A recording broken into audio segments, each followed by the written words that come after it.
Good evening and welcome, everyone. I'm Judith Rosenbaum, the CEO of the Jewish Women's Archive. We are delighted that you have joined us tonight for this important conversation about toxic hookup culture. Please introduce yourself in the chat. We love to know who's with us. You can give us your name, where you're from, your pronouns, and we look forward to having your questions and comments in the chat as well throughout our program this evening. I have to say that one of the great privileges of my work at the Jewish Women's Archive is the opportunity to work with the teens in our Rising Voices Fellowship, JWA's national leadership program on Judaism, feminism, and social justice. We founded Rising Voices 7 years ago to train and support young Jewish women to step into their individual and collective authority and power and to shape conversations in their communities. And as you'll see tonight, they've taken that purpose and run with it. I count myself lucky to learn from these leaders, and I'm excited to share that opportunity with you. Tonight, you will hear from 6 graduates of the Rising Voices Fellowship, who, sparked by a conversation that began at one of our fellowship retreats, founded Jewish Teens for Empowered Consent to address toxic hookup culture in Jewish youth spaces. It is fitting that we're having this conversation tonight on the cusp of Purim, which begins on Thursday evening. Purim, as many of you I'm sure know, is a holiday that is generally played for laughs, as if it's simply the story of a foolish king and a beauty pageant. But the stakes are actually quite high. It's a story of survival. And thanks to the insights of feminism, we've come to read the story differently. We see the darkness in the tale. We explore the relationship between power and sex and Jewish identity. And we celebrate the bravery and the agency of both Esther and Vashti. Feminist perspectives have transformed the way we understand the story of Purim. And these young Jewish feminists who we will hear from tonight have transformed the way that we understand the experience of teens. So I hope that we can follow their lead and invoke the spirit of both Esther and Vashti to put women's voices at the center, to challenge authority, and to demand and create a safer and more equitable world. We are honored to have our friend and colleague Sheila Katz moderating our program tonight. Sheila is the CEO of the National Council of Jewish Women, a network of 180,000 grassroots activists and supporters across the U.S. who are living out their Jewish values and turning their progressive ideals into action. Since her start as CEO, Sheila has overseen the founding of the Rabbis for Repro campaign, through which Jewish clergy promote reproductive health, rights, and justice. And under Sheila's leadership, NCJW has made advancing anti-racism efforts at the national and local levels a priority, showing the intersectionality of racial justice in all the organization's main advocacy issues. Sheila holds an MS in teaching from Pace University and a BA in politics from Ithaca College. She's a proud alumna of the Wexner Foundation Field Fellowship and Teach for America. She was named one of 2019's 50 most influential Jews in the U.S. by The Forward and one of 2020's Faith Leaders to Watch by the Center for American Progress. And she's also someone who has taken risks, both personally and professionally, to speak out for women's safety in the Jewish community. Welcome, Sheila. Welcome to all of you. And Sheila, I'll turn it over to you now. Thank you. Hi, everyone. It's so good to see so many familiar faces or names in the chat. Continue to introduce yourself, and I hope the chat becomes a lively place to hear your reactions and thoughts, and also to ask questions, because we will have a Q&A. But first, I am honored to be here with such outstanding panelists who I'm going to let introduce themselves. So we're just going to quickly go through everyone and then dive right in afterwards. So I'm going to ask each of you to share your name, your pronouns, where in the world are you right now, and quickly, so we can get into all the content, one hope that you have for today's conversation. So Maddie, I see you first in the order of things. So why don't we do Maddie and then Madeline, and then I'll share who's next. Hi, nice to meet everyone. I'm Maddie. My pronouns are she, her.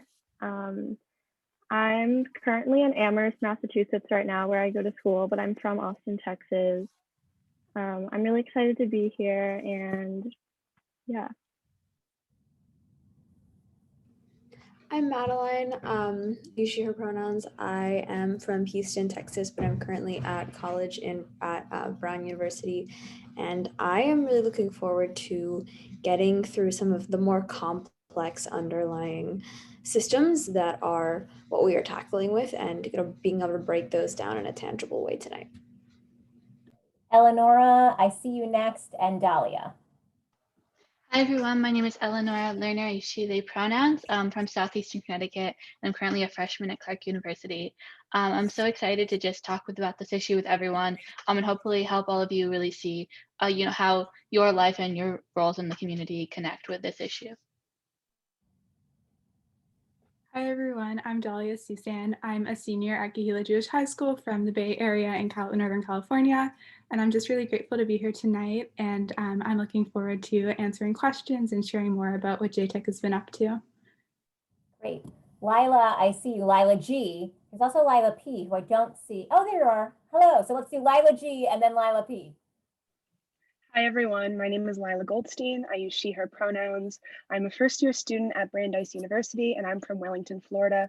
I'm a former NIFTY member and camper from URJ Camp Coleman in Cleveland, Georgia, and I'm just very excited to continue the dialogue that we've sort of started on our Instagram and just get to hear some questions. Hi, I'm Lila Peck. I use she, her pronouns. I'm from Charlotte, North Carolina, and I'm a senior here. And I am just really excited to start this conversation and hopefully inspire you all to continue this conversation in your local communities. So yeah, I'm really happy to have you guys out here. I think we're going to be successful in all these hopes tonight. So let's just jump right on in. You all created Jewish Teens for Empowered Consent, JTEC. So I'm curious, what prompted you to create this? What were you noticing? And what is it? And Dahlia, I wonder if we could start with you. Yeah, of course. So I grew up in Jewish day school, and BBYO was kind of this natural progression into continued religious engagement. So I started going. I went to a few events, and each event I was a little bit more concerned by this kind of overwhelmingly heteronormative and a culture where consent was kind of irrelevant. I think initially I was just shocked with this an unspoken invitation that you were going to be touched, and there was an expectation of touching, and it really, in some cases it was more minute, but then it became bigger, and I could kind of see this assumption that evinced the lack of consent, frankly. And then my breaking point with this experience was really when we were at a thing where we were learning cheers, and cheers are kind of this important facet in really all youth groups. And some of the cheers were just really homophobic and misogynistic and hypersexualized. And at that point, I was so kind of shocked by what I had seen and just very upset by it. And I went home, and I didn't really know what to do with my experience. I was quite sure that it was antithetical to the Jewish values I'd been taught, but I didn't necessarily have the language to understand the cultural factors that were at play with all of this. So I came back to wanting to write something or express what I had seen a few times, but I didn't really know where to take it. And as I said before, I didn't have a lot of the language. So flash forward to last year, the second JWA retreat, and we're in a focus group for Rising Voices about heteronormativity in Jewish spaces. And the chat just kind of blows up with these reflections on youth group culture. And all the things that I had felt when I was a ninth grader were just coming back, and these experiences were so common among all of us. We were from different parts of the country, but it was so uniform what we had experienced. So the 6 of us here tonight, all from pretty different youth group experiences, different regions across the country, we joined forces, and we spent the summer trying to articulate an op-ed about what we saw as the deep-seated cultural factors at play that were kind of at the core of this culture that we had seen that had really disturbed us. So we start writing it, and it initially started as kind of an investigative piece. We were putting our reflections together, but as we went forward in the process, as opposed to lambasting youth groups, our focus was really a call to action about culture change, and kind of a reflection on where we were coming from and what the Jewish community could do to create a different environment that really wasn't hypersexualized for teens and youth groups. And so we end up publishing this op-ed, and it spreads beyond our wildest expectations, to say the least. And we wanted to leverage the energy it was generating, and we also wanted to spread our message to teens more. So we start organizing under the Jewish Teens for Empowered Consent umbrella to articulate the changes that we see as necessary. And I'm happy to hand it off to someone else to kind of explain what we're doing right now. If anyone just wants to unmute. Yeah, I can jump in. So we kind of, as Ali was saying, felt the need to create this kind of organizational term and not just be the six of us, but be this organization. We were invited by JTEC, which is a networking organization for professionals who work with Jewish youth, to come and give a presentation. And we realized this could really be much bigger than just the article, much bigger than just the six of us, but an organization, an initiative. So we formed under JTEC, and we decided at that point that we also needed kind of a face to the world. So we started our Instagram account, Jews for Empowered Consent. Definitely encourage you all to check it out. And part of that, our work there is sharing, sharing our analysis, sharing what we're talking about. But a huge part of it has been realizing that we only have 6 stories, and there's so many people who have so many stories about these issues. So we opened up a form that anyone is welcome to submit from alumni of youth groups from any point, whether they're current members or alumni from 40 years ago, are welcome to submit their stories of any experiences they've had with these with this issue. And all of them are published anonymously, just with the youth group in their graduation year if they're comfortable. And it's really been incredible to see how many people have had these experiences, are willing to share, and are really committed to using their experience as part of a force to change this. And we're really, I think that effort comes so much out of what we learned about at RVF, the idea of feminist consciousness raising, which has been such a big part of movements for so long, helping people realize, especially women, realize that our experiences are not just our own. These problems that we feel like are just us, the discomfort that we feel like is just our own, is shared by so many people. And once we realize that, it's really so much easier to do something about it. I'm going to feel comfortable speaking up about it. And so as well as that, we've also been able to have other meetings, do other presentations, and we're working on a curriculum. So that will be a resource that will be available for people in youth groups, at summer camps, any setting really, working with Jewish youth as a way to start these conversations. So that's currently being workshopped. We've had a number of incredible professionals and members of the community who have been willing to help us kind of work on that, and we're hoping to get it out soon as a resource for everyone in the community. Well, let me just start, Dahlia and Eleonora, thank you, by saying thank you to all of you from everybody on this call, and on behalf of all the Jewish educators and youth groups and teens and everyone out there, because it sounds like you saw a problem, and instead of ignoring it, you took action, and now you're bringing more people in. It's really, really inspiring. So I'd like to just dig a little deeper at something Dahlia was saying. You had one unique experience, and I know you're not calling out one particular youth group or one particular camp, but rather saying that once you got together, these were trends you saw across the Jewish communal landscape. So what you've shared is that you noticed patterns of both non-consensual behavior and hypersexualized culture, heteronormative culture in particular, within Jewish youth movements and camps. So I'm curious to learn a little bit more about what patterns you noticed that raised concerns for you. And Lila G, I'd love to start with you. Yeah, thank you. So something that we've definitely talked about in a lot of, Sheila, I think that I'm getting some reverberation through your end, sorry. Okay, thank you. So something that we've talked about in our early meetings and something we still talk about is just the general culture that we call toxic hookup culture.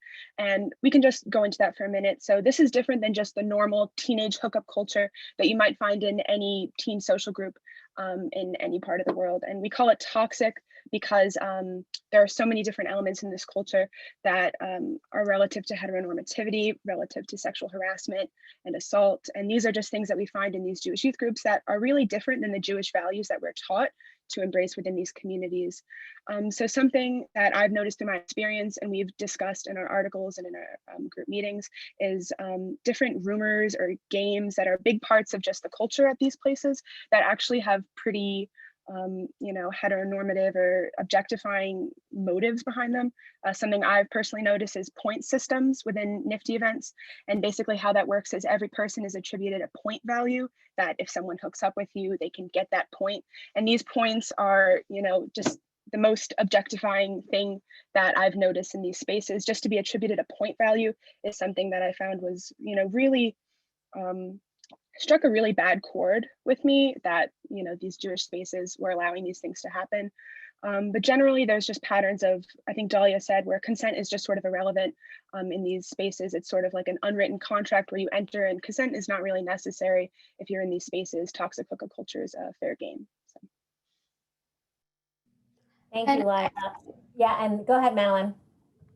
And Lila shared some examples of things that, you know, someone I saw already put our article in the chat, and we go into kind of details there. But the underlying point is we can point to lots of different examples. I can bring up ways that, especially in conventions when teenagers are, you know, just hooking up and having fun, people will take videos, people will laugh at it, people will point at their friends. It creates a culture in which the act of, you know, hooking up or doing some sort of sexual act is not about you as a person, but it becomes about an experience that is collective and completely objectifies nearly to the point of dehumanization. I think this is what so many people implicitly experience, and what really brought us together is wanting to articulate the level at which this happens, not just to certain people. We've had experiences as teens when we work on JTEC saying, oh, you know, we're so sorry that this is the experience you've had. This isn't about any person's experience. This is about articulating the underlying problems of the reality. So why is it misogynistic to see a girl walking by you at the convention hall and to find what she's wearing and looking like attractive, and to just assert yourself into this space, to put your hands on another person, to insist upon doing things, to pull someone into grinding? And even if you, a convention attendee or someone at a chapter experience, don't participate immediately in it, if you're not choosing, you know, you choose to avoid a certain situation because it feels demeaning to you, or you choose not to sit on the lap of someone who comes in, it's so pervasive that it feels that the definition of what it means to be this young teenager is specifically in relation to teenage boys for teenage girls. There's so many problems with this, of course. And what we really want to articulate is that it creates a sense of entitlement. And I definitely would point you all to some of our Instagram posts, but what this happens is it follows teenagers, especially teenage women, around past when they graduate, to the point of their relationships with so many Jewish boys are really tainted because it feels that this power dynamic is always there. There's this expectation that you as a female exist in relation to and to gratify the urges of boys who maybe are not getting that sort of attention elsewhere, which is one of the calls of the youth groups and one of the things we understand. So it's difficult when so much of this is tied to big issues like misogyny and heteronormativity, but then we also know that issues like assimilation and anti-Semitism are also relevant to why this is all happening and why we have these spaces in the first place. So we acknowledge all this, and in order to, if you are saying, all right, I see the anti-Semitism part in the assimilation, which is why having these spaces is great, we encourage you also to look and say, all right, here's heteronormativity, here's misogyny and heterosexism, here is patriarchy, here is all the other isms and big words that can be difficult to tackle. Yeah, thank you so much, Eleonora and Madeline, for articulating it in this way. It sounds to me like, again, this is a theme across diverse youth groups and movements, and B, it's part of the culture, I would say, not just of Jewish teen areas, but just a part of American culture and a part of a culture that we're operating in. And it's hard to change culture, but it starts with being able to say, you know, it's not okay to be grabbed without asking first for consent. And I think a lot of the people on this call, I know we mostly have educators and folks a little older than Generation Z. I'm seeing some comments privately and publicly about how these same systems, point systems, and non-consensual behavior, that this has been happening for decades in the Jewish community. And one of the things we know as we look back, you know, decades ago, even in movies and culture, is there'd often show scenes that were portrayed as romantic that now we can identify as rape or a sexual assault. And what you're talking about is not too far from that, saying, look at this behavior that you've constantly said is something that's positive. Put teens together and see what happens and go make, Jewish babies, so to speak. And you're saying this is not appropriate anymore. And the things you once thought might have been appropriate or maybe never were appropriate are no longer okay by us. And in order for us to be safe here, we need to be treated with the respect that we deserve. So kudos for naming something that's countercultural. I want to read one of the stories from your Instagram post. There's so many. And then I want to ask about what the reaction of your peers have been so far. And then we'll get into reactions and pushback more broadly, especially with so many educators on the call. So there are many posts. If you're on Instagram, I encourage you to follow Jews for Empowered Consent. There's always a trigger warning and a content warning before the post, which is really smart and thoughtful. So here's just one. When I was a counselor in training, there was a big party on the last night of camp for the staff. Everyone, including myself, was very drunk. I ended up hooking up with a guy, definitely too drunk to consent, while the entire camp staff watched through a window and chanted his name. I later found out that he and his friends had essentially planned the whole thing and set me up to hook up with him. I was the one who was told by directors that my behavior was unacceptable and that my future at camp was at risk due to my poor decisions, quote, poor decisions. It's heartbreaking to hear these stories, and it makes sense. These sound like the experiences that you've shared that you have had and your friends have had. And in this particular case, you're also hearing that staff were participating and watching and egging this on, leading into that kind of toxic behavior. So I guess I have two questions for you as we're moving into this phase on reactions. First is around your peers. What have your peers said? Have you had any pushback from your peers? Are they really grateful and jumping on board? And then I'd like to hear a little bit about what it's been like for the staff that you've worked with without getting into specific names, but in general, for Jewish educators you've worked with, what has that reaction been? I can talk a little bit about the peers. So, and you were asking also, did they also notice this issue? And certainly yes, from most of the people, if not, primarily all of the people that I've been talking to about this, it's an open secret. This is nothing that, no one's denying that this issue exists. They're just also not talking about it. And so when we began to talk about it, there were very few people that we interacted with that were saying, oh, this doesn't happen, or at least the people in my circles who were part of my Charlotte community and Charlotte BBYO chapters. And I think they certainly saw it happen. And when I was in BBYO, I was very active in that youth group, particularly as an underclassman. The upperclassmen would say, oh, prepare yourself for this convention because it's going to be interesting, ... or something like that. And they would know that you might even be uncomfortable in that environment, but it was something that was certainly bound to happen. The way people dance on the dance floor was something that was going to shock you as a freshman at your first convention.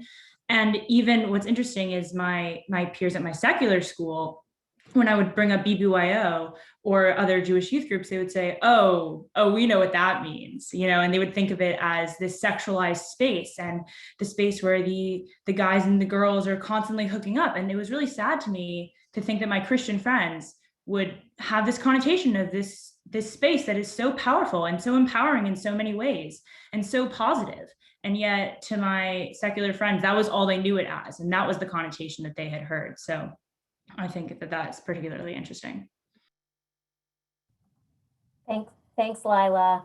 I want to push a little around, especially just knowing we have more staff here in educator roles, although I do know and notice some comments that we do have teens here, and we've got college students here. So I'm glad we've got such diversity here for this important chat.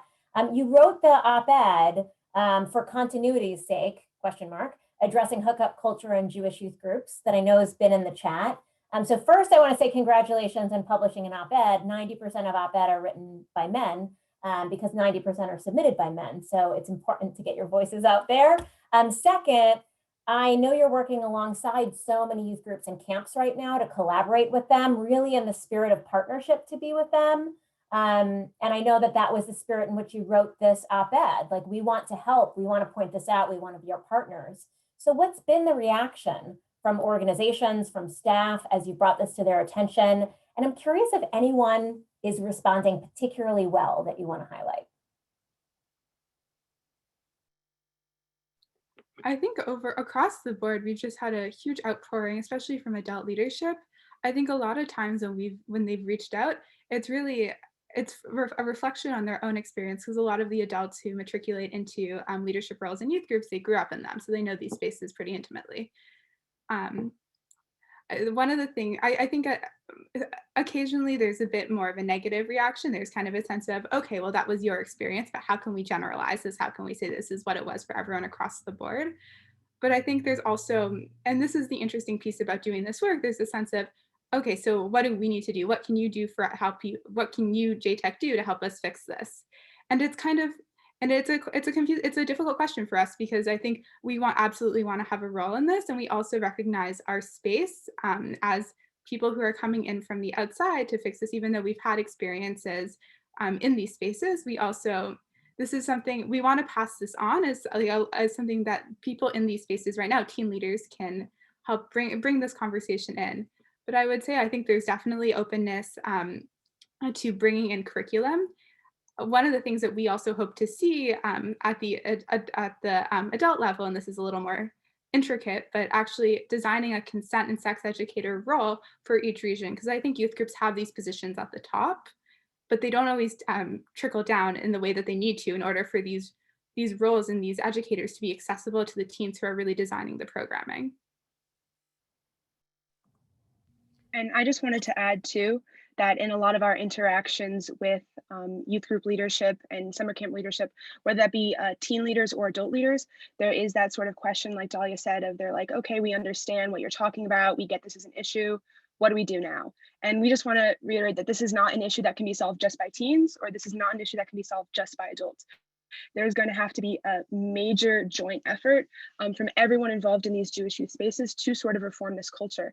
And for teens, that looks like a lot of what we have covered on our Instagram is actually talking about the way teens use and weaponize social media, especially at youth group events, to sort of participate in this system of toxic hookup culture. Something we've talked about is hookup montages, which have become a big thing in the recent years, especially with TikTok becoming a more prominent platform.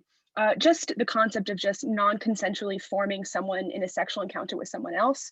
This is something that really happens just between teens in these spaces, and it's truly not okay. So that's an example of something that teens can really do to fix toxic hookup culture. And for adults, it's going to come with a lot of education for staff members. Like Dahlia said, the implementation of people whose specific job it is to tackle these issues, to create a better curriculum. And of course, more consent education is always a good idea.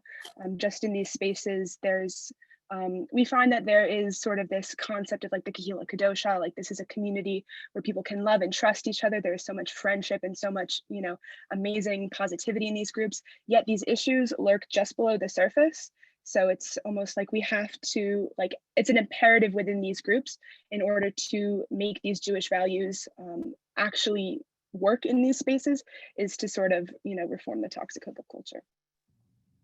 Great, thank you so much, Lila. I guess I want to jump into some questions of where we can go from here. And then I'm going to start asking the questions that are in the chat. So this is a great time. Wonderful Zoom participants, if you have questions for our phenomenal panelists here, to just throw them on into the chat. I'm curious, and Eleanor, we can start with you. How can people be a part of the solution? Yeah, I think that's such an important question. I think certainly the answer varies depending on what your specific role is. But I think, I'm sure that a lot of you watching, don't necessarily have a professional role in the Jewish community. And I think, all of us still have such an important role to play in this. One of the things that we've definitely seen, along with what everyone else said, as we've talked to these youth groups, is I think there's a fear of even acknowledging these issues, because if you talk about them, you worry that it's going to make you look bad, more or less, which, and I think that, and that your community members who provide support and who send their kids to your programs or who provide monetary support are going to turn away from you. And I think that as a community, we really need to push back on that narrative and say, we know that these problems are happening, and what we want to see more than anything else is talking about these issues and is doing something about it. And if anything, that's just going to make us, feel more supportive towards these organizations. And I think, having that pressure in a really loving way is such an important part of helping these organizations, move towards feeling like in the space to really be willing to take big actions on this. And then I think also on a personal note for any individual person is just talking about these issues if you have, kids who are in youth groups in your own home, because if they're not getting the right messaging at youth groups, if you can help them get the right messaging, wherever else they can get it, those things obviously all interact. And then, of course, if we have people on the call who are youth group advisors who are working in these spaces, I think that there's so many different kind of ways to go about it. Certainly, we'd love to see curriculum in these spaces. We'd love to see surveying so the issue can be better understood. Lila mentioned before, and Dahlia, the point system and the chance. So things like that, not just, of course, the point system isn't something that's being condoned by leadership, but not just trying to pretend it's not there and trying to force it to go away. We're really talking about it and saying, the reason why we can't have this is because it's objectifying, and because it's misogynistic, because it's fetishizing to LGBTQ people, and because teens aren't going to not do it just because you told them not to. They're going to not do it if they understand that it's objectifying themselves and their peers. And so I think having those conversations and really bringing it out to the open is the most important thing that we can do. Thanks, Eleonora. You're reminding me, so folks who know me on this call know I worked with college students for over a decade, and about 20% of students on the college campus graduate survivors of sexual assault. And one of the things we learned is that universities that actually share, they have a higher percentage of sexual assault, are actually the ones handling sexual assault significantly better, because they are acknowledging it's a problem. They're acknowledging it happens on their campus. And I used to say to parents all the time, if you go on a college tour and they say, we're so lucky, it doesn't happen here, or we've had 0 cases this past year, it actually means it's not a great place to send a college student, because they're not owning that part of the culture of what's happening there. And I'm hearing the same message from you, that what you want from youth advisors and these movements and camps is just not to pretend that these things don't happen, and to name that they happen, own that they happen, and be a part of the people addressing these things and not looking the other way. It's a beautiful call to action.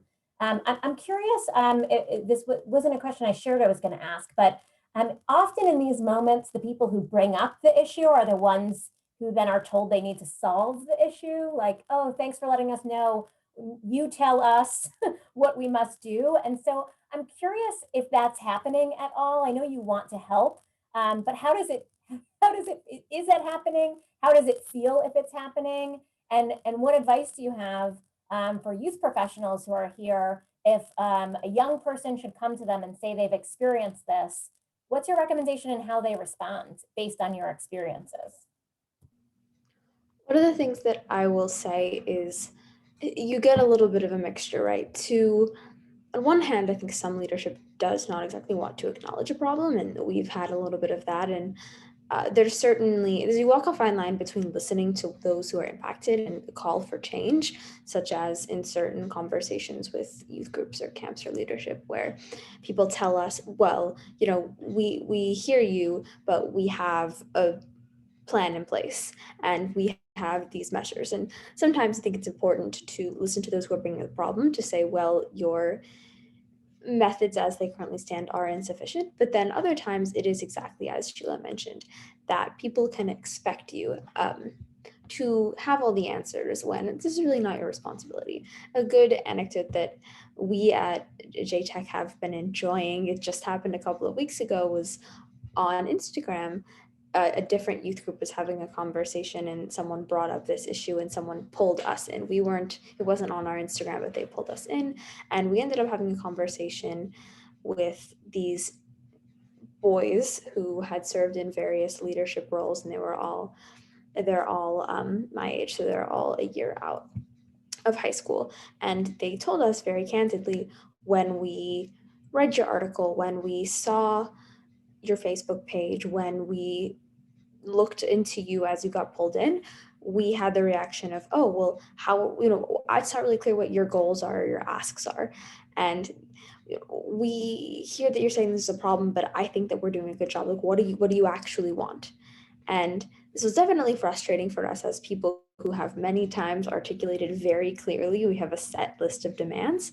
And we had to explain to them, well, look, we do have something specific we want, and it's not our responsibility to be the ones who achieve it. Even with that said, the need to create some change is so important to us that we will do it anyway, even if we think that it is unfair to have that burden. It's difficult, right? We're all in high school or college. We have so much going on in our lives, and we all stumbled into this. We had no intentions of creating this. I do a lot of different activism. I wasn't looking to add another one.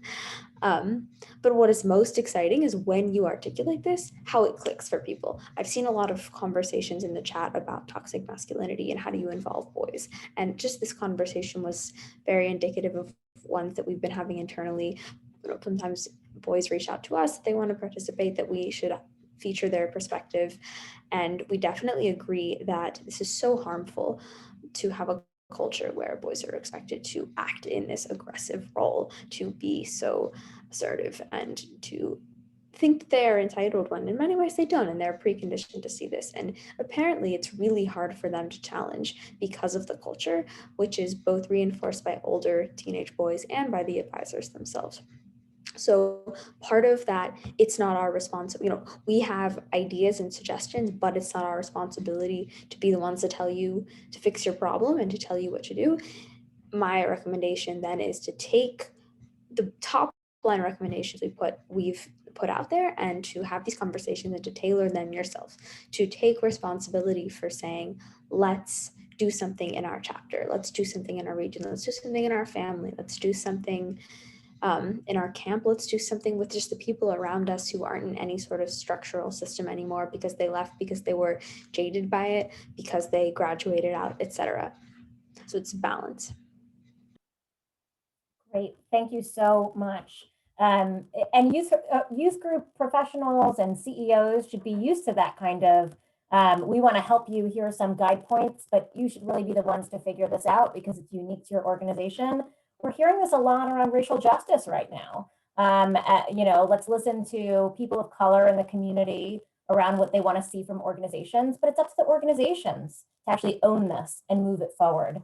So thank you. Maddie, I'm curious from you, for folks on this call, your best advice for how people here can support you in this work. Like me personally, involving what? You, the organization. Is there any hope that you have for folks on this call that would be helpful? I really agree. I think everyone has been very eloquent and well-spoken so far. And similarly to everyone else, I think one of the most important things we can be doing is just talking about it. And one thing we discussed in the starting is the idea of consciousness raising and how just everyone starting to be aware of an issue is the most important step. And I also, this is kind of off topic, but going off of what Madeline was saying about toxic masculinity, I just wanted to add that I think in Jewish youth groups and just a lot of spaces, we have this idea of the nice Jewish boy. And I know my parents have also put this on me that Jewish boys don't do any of this bad stuff, and they're the only sort of person I should go to. And so that just adds another layer of just entitlement from them, and just feeling people won't be people aren't going to trust you if you speak out because of the idea of the nice Jewish boy. And I also just want to acknowledge people that have been saying that this alienates them from the community, because I felt the same thing. So I think the most important thing is just to have this conversation, and yeah. Thank you. Nobody should have to feel alienated, in these situations. You should be the ones to feel welcome. And really what should happen when you share your stories in these spaces is the people you share them to should say thank you, because you're doing them a favor by bringing it to them, and then they should act on it. So I hope we can do better for all of you and for your peers. There was a question in the chat, we're moving to some of these, about whether you think this is specific to Jewish spaces or this is really the culture in all teen spaces, and whether it's better or worse in Jewish teen spaces and why you think that might be. I'm curious if any of you have thoughts on that. So we get asked this question a lot, and we get pointed from a lot of our critics. this is something that they point out to us often, and they're like, we understand that this is an issue, but it's not a Jewish issue, so don't treat it like a Jewish issue. It is definitely a Jewish issue, because in these spaces, we are taught that, again, that we are a loving, caring community, that this is a space where teens can be heard, they can raise their voices, they can create change, yet we're seeing the same exact toxic behavior that's occurring in teen spaces all over the world. And the title of our first article is For Continuity's Sake, because, you know, the founding reason why these organizations were created, these Jewish youth groups and camps, is to foster Jewish community, create Jewish relationships, and to create Jewish families and Jewish children. And so with that in mind, that is really one of the reasons why that this toxic hookup culture has continued to exist, because we see that with the end goal of creating Jewish families, like anything can happen. Like, it's okay, as long as that's going to occur at the end, then whatever sort of toxic hookup culture happens in these spaces, it's just, you know, that's just whatever. And it should not be like that. That should not be something that we condone in the name of, you know, Jewish continuity. If anyone else would like to take it from there. Yeah, it is what it is. Doesn't sound like a good response to we're feeling hurt right now and this is impacting us. So thank you, Lila. Dahlia, it looked like you were going to add something. I agree, Lila. And I think also, I mean, the aim of continuity is not an inherently bad one. Jewish families do matter. This is something that we as Jewish young people, it's very much on our consciousness that like Jewish relationships and Jewish families, they matter. But especially if that's your goal, and if you want to have an environment for healthy relationships, I mean, solving this toxic hookup culture, that is the first thing you can do to really make sure that teens are, and also just pure relationships and being in Jewish circles in Jewish platonic friendships that are really meaningful to you. That's how you build engagement. And I think ultimately, if the relationships, like romantic relationships, that they spur from there, that's great. But really, if you create a solid grounding, an environment not predicated on objectification, that's going to be the switch that keeps Jewish teens wanting to engage. Thank you, Dahlia. I'm seeing a few questions. I think Rabbi Ruti Reagan, and I see from Kayla here, about what you want to see from rabbis and cantors, and also perhaps from Jewish social workers. So some people who really sit with the power in both synagogues, who send their teens to camp, send their teams to youth group. What do you hope as far as what they might say or do, both in response to this or proactively within the spaces that they're in? I can say really quickly that so much of what we need to do is to just have conversations and to make this a normal thing that we talked about. I noticed in the chat someone who said that they're a high schooler was really blown away because this is the first time that they have heard a conversation like this. And so much of, I think, why JTEC took off in ways that we really were not expecting after our article. We weren't planning on starting this initiative, just sort of happened because there was this uproar, there was this need, is that this is a novelty, that people are not talking about this, and now there's a platform too. So having this conversation in your communities with your teenagers, in, you know, especially rabbis, you have synagogues, rabbis and cantors, having this conversation with families, with parents, having these conversations as social workers with the people who are in your community, who come to you for advice and for guidance, and especially as people who hold a lot of power and moral authority, but are not directly youth groups or camps, but have deep relationships, to be a little bit brave and leverage the relationships to speak out on this issue and to really strongly encourage and push for conversations and change within the institutions themselves. That is so critical and really unparalleled. There's so much that we can say as teens, but when we have these adults on our side advocating as well, it is just fantastic. And I can say that for me, one of the most powerful things was right after this article came out, some leaders at my synagogue reached out to me via email and they said, oh my goodness, you know, how can we support? Have you noticed any of this at our synagogue? And I was so thrilled to say, actually, our synagogue is one of the best places that I've been in and has done a really proactive job in making sure this is not the case. And so having these conversations to think about all the different layers. I think also, just to add to everything Madeline was saying, for those who are specifically working in the youth group environments or overseeing it, or their camp counselors or just in those spaces, I think it's really important to take a critical lens and not just accept all of these cultural norms that we have been taught are okay, the way that people are dancing on the dance floor, the way people are interacting, the conversations you're overhearing, and not just saying, oh, that's teens being teens. And we can say that now when we're on this Zoom, when we're actively talking about it, we're actively thinking about it, but letting yourself reference what we're talking about today in the future when it's out of context, when it is easier to kind of just shrug off, right? So I think that I would love to see youth professionals kind of consider this more and not just consider it when they're asked to or when it's easy to.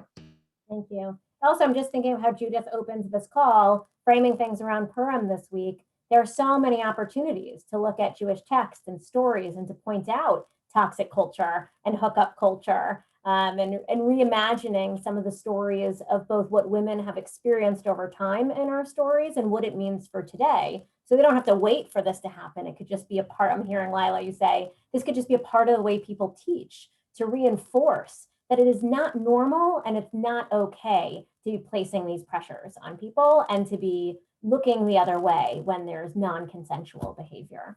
I'm seeing a lot of questions about teenage boys and what this means for them, where they are in the conversation. And I guess I'm just curious, do you have an example of teenage boys responding really well to the work you're doing and getting engaged in this? Is there extra pressure they're receiving in many ways to not get connected to this? Where are they in the spectrum of being engaged in this work? And I see there's a lot of parents asking this question privately to me. I know it's not for you to always have all the answers, but if you have advice to parents who are asking about making sure their sons are allies, thoughts on that? Yeah, I think we haven't, we've definitely had the opportunity to connect with some boys who have experienced this. I wouldn't say that it's definitely, I think, a area that we hope to grow more into. But Madeline referenced a recent conversation that a few of us had with, like she said, like an alum who had initially been kind of hostile towards it, but after, we ended up on a Zoom call, or Madeline and Dahlia did, and they reported back and they were shocked, basically. They were like, it went so well. And I think really what happened was the boys who were on the call had reread the document, had really considered it more deeply, and had totally kind of come around to the problems, and had really, once they started to think about it, really seen how they were, how they existed and how they, were really a problem within youth groups. And so I think, but an important, I think, part of it is that those people were alumni, and even though they were only a year or two out, they still had that ability to not feel the pressure of it anymore. And I think that is, we definitely acknowledge how much that kind of like pressure, social pressure that people have been talking about, that boys do face to participate in it. But I think that they have the capability, absolutely, to understand this problem and to understand the necessity to address it when they're given the space to do so. And I think that that's certainly a part of what we're hoping to do with our curriculum when that will be available, is create that space for people to reflect on not only like what it means to be objectified, but also what social pressures cause people to play into that. How does it feel to be rejected? How does it feel to, feel these social pressures to initiate these things? And I think that these conversations need to be had. And I really encourage anyone who's working with youth, especially if you have that rapport already, whether that's, as a parent, as a social worker, as an advisor, to really, start having those conversations and allow boys the room to be vulnerable about this, and to understand what's problematic about it, how they're being objectifying, and how they can be part of a stronger community. Right. It sounds like so much of this at the root is that we don't talk about sex and we don't talk about hooking up.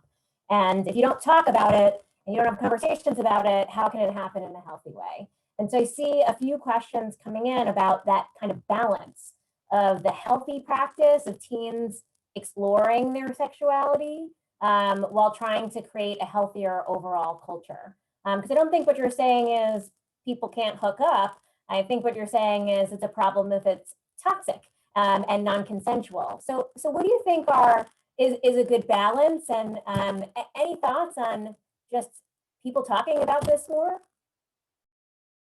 Yeah, I think definitely something that's really unique to the Jewish community, especially to Jewish youth groups and Jewish summer camps, is that so many of the teens and the kids in these organizations today have had siblings or parents or even grandparents that have been in the same organizations. And the fact that this issue has persisted for so long really shows that this issue can really be broken down by having these frank and honest conversations from sibling to sibling, from parent to child. Like, this is something that we have all experienced, and so many comments in the chat have just further been saying that people who have been in Jewish youth groups and camps decades ago are talking about the exact same thing that we are now. So like, if you have a child that's about to go to camp, or a child that's about to enter into the youth group age, you can talk to them about this. You can talk to them about the difference between relationships built on consent and relationships that are not built on consent. You can talk to them about the importance of respecting yourself and respecting others in your community. And just in these spaces, keeping true to these sort of Jewish values that we're taught and actually putting those into action. And the way that we build a community through kindness and through respect and through education. And that's something that can happen in every Jewish household. So. Great. One last question from the chat. And then, believe it or not, we're going to have some announcements and then move into a closing question. It's been a great conversation. I'm seeing a few questions, and more of them are coming in privately, interestingly enough, around how you can actually bring this up and address this without somehow being labeled as somebody who's like ruining everyone else's fun. Like, is that something that you get? Like, oh, calm down, you're taking this, you're being too serious, so A, is that a reaction that you get? And B, what reactions do you have in the fact that people are saying that? I don't know if it's a reaction of you're ruining the fun. It's more, I think like there's so much ambivalence that it's automatically pinned as like an anti-Semitic effort, which is that one is the most baffling to us. I think though, to have a conversation, if you teach consensual relationships as something that can genuinely be enjoyable and fun for everybody, I think then you're getting somewhere. Looking at it as an opportunity, because naturally, if romantic relationships are going to happen in youth groups, make it a space for really positive romantic relationships and modeling something different, and kind of approaching it knowingly and saying it's okay for this to happen. Here's how it happens in a way that is just constructive. And I will also add that so much of where some similar backlash might come from is a sense of like personal demonization. You're saying this is my fault. You're saying I did something wrong. That's really difficult for people to acknowledge personal complicitness. And when we talk about culture here, this is how we use terms like rape culture. This is why we link hookup culture that is casual to things like sexual assault and how they are all completely intertwined, is that it is a culture and therefore it is so massive, and it is not anything that one person is responsible for or that anyone has not been implicated in. And so when we frame it like that, we can avoid casting certain people as the problem or the solution or good and bad or fun and a buzzkill or a feminist killjoy, all the terms. And I also think that it's, in my experience, it's been most effective when we have these conversations really honestly with people that we know, who we have relationships with. And it feels like learning and education instead of being attacked. And even when you have conversations with people you don't know, there are some really phenomenal young women who are on this call that we noticed who have been an ally to us kind of randomly through Instagram. And we had really deep conversations with them and we didn't know them ahead of time. Sometimes you have situations like that, and what you do is try to humanize, try to bring yourself, try to explain who you are and why you're doing this and why this matters to you, and find that common ground to explain that this is not some big idea trying to ruin someone else's fun, but this is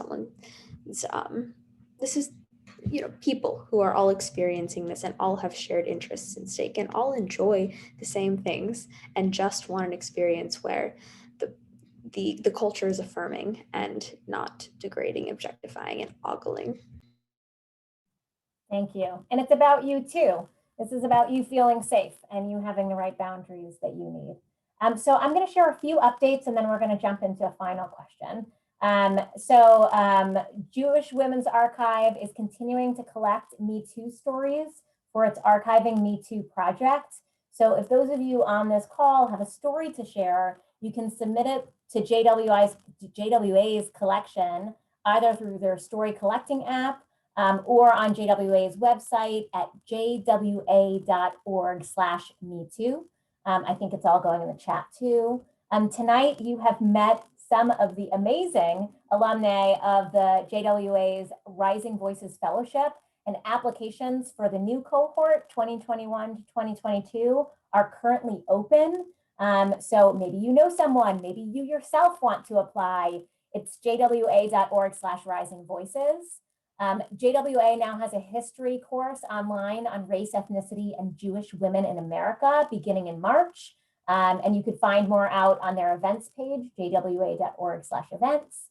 Got to plug one for National Council of Jewish Women. Purim is this week. It starts Thursday night. On Wednesday night, myself and Rabbi Danya Ruttenberg are doing an English Megillah reading with feminist commentary. So we'll talk all about reinterpreting Vashti, all about reinterpreting Esther, all about looking closely at the harm Mordecai caused Esther, etc. So if you're interested in a new interpretation of Purim, join us at 7 p.m. on Wednesday. You could go to ncjw.org to sign up. And lastly, I'm so inspired by everybody here. I know there's not necessarily a budget for JTEC or things right now that you need, but I always think having money gives more power and gives more credibility to the space. So I just want to say to those on the call, if you're feeling inspired tonight, consider making a donation to Jewish Women's Archive to be able to support both their fellowship that these amazing teams have come from and JTEC generally in the work that they're doing. And before we jump into the closing question, I did get a few questions about mandated reporters that I intentionally chose not to address here since it's so different state by state, among other things. But I see some great friends and allies on this call and really want to recommend to folks the organization Sacred Spaces to be able to work with them and get trained by them to know exactly what to do to be able to protect kids and teens in this way. There are many trainings out there. So with that, what a wonderful evening, eye-opening. We're grateful to each of you for your leadership and for saying, time's up for this kind of behavior, finally. So in this final question, we're just gonna go around to each of you. There's been so much change in the last several years around consent-based education and an understanding of harassment and harm that's perpetuated against particularly women, but all people, and non-binary individuals in particular as well. So I'm curious, what's one thing that you'd like to see happen in the Jewish community in the next year to show and demonstrate how much they believe in safety, respect, and equity of teens? So it's 8:58, so we're doing the tweetable, TikTokable version, quick go around. Lila P, can I start with you? Sure, I think we've basically hit it, but it's not too simple. It's just conversations with your kids, conversations with your co-counselors, with your co-advisors, your colleagues, and just bringing this up and not being afraid to say the word consent, to be able to say the word misogyny or heteronormativity, the words that we sometimes dance around or we, say a little quieter than we would like. But I think at the end of the day, that's how this started, is because we felt we had a space to talk about it and we realized it was an issue. So yeah, I think conversations, that's it. Great. I'm gonna go to Maddie and then Madeline next. I second that. Also, I think just inclusion of all different types of people and just the idea that not participating in a toxic culture or something that you're not comfortable with doesn't make you any less Jewish or valid. And there's always spaces available for people in the Jewish community. I'll say that within the next few months, within this year, I think that we need to see conversations and ownership at all levels of leadership of our major institutions of all varieties. So not just youth groups or camps, but all types of institutions, having these conversations with their members, with their students, with each other, and holding each other accountable for using the big words that can be difficult, and defining this not as how do we stop people from having bad experiences to this is a culture that we own up to, and this culture is implicated in these systemic oppressions, and here is space for people who are experiencing that to come and tell us their stories and for us to listen to them and think collectively. Thank you, Madeline. Eleonora, Lila, and Dahlia will close us out. Yeah, I definitely want to reiterate just like taking accountability and talking publicly about these things. And this is not exactly answering the question, but I really just want to encourage everyone here, whether you're a current youth or whether you're a current professional or anywhere in between, please reach out. We really want to, whether it's have a conversation or talk and collaborate. I think our email and Instagram will be going in the chat. Those are both incredible ways to contact us. And we really are so excited to work with everyone. So we really encourage you to reach out, even if you're just an individual person who's interested in talking about this issue more. I definitely want to say that Jewish youth groups and Jewish summer camps should definitely take a moment to review their sexual assault reporting policies. Just look at them again, make sure that in every situation, victims feel empowered to report their stories, and that in all cases that victims are supported, listened to, and that justice is taken. And I would end with the importance of putting adults in partnership with teens. Really reach out to the teens in your life, create positions and roles, and even if it's just on a volunteer basis, create some opportunity for teens to really collaborate with the adults in the community so this can be an intergenerational effort. Thank you so much for raising awareness, for helping us say the correct words, for holding us accountable, and for making things better for the teens after you. You're really heroes. We're so honored to be here with you. I'm grateful for your leadership. So thank you and good night to everybody.